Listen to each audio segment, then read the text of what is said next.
Okay, I'm making this video in case you're towing a Jetta 2012 to 2016 and you need to shift off park.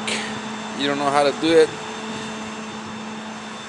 You either don't have the key or the key ignition switch is broken, so it won't turn.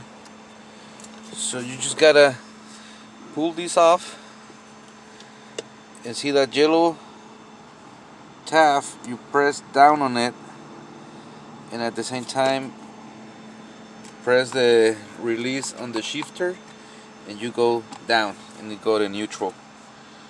Of course you have to be stepping on the brake at the same time, and be careful because as soon as you do that you're gonna be rolling. So make sure you're applying the brake and you know where you're going.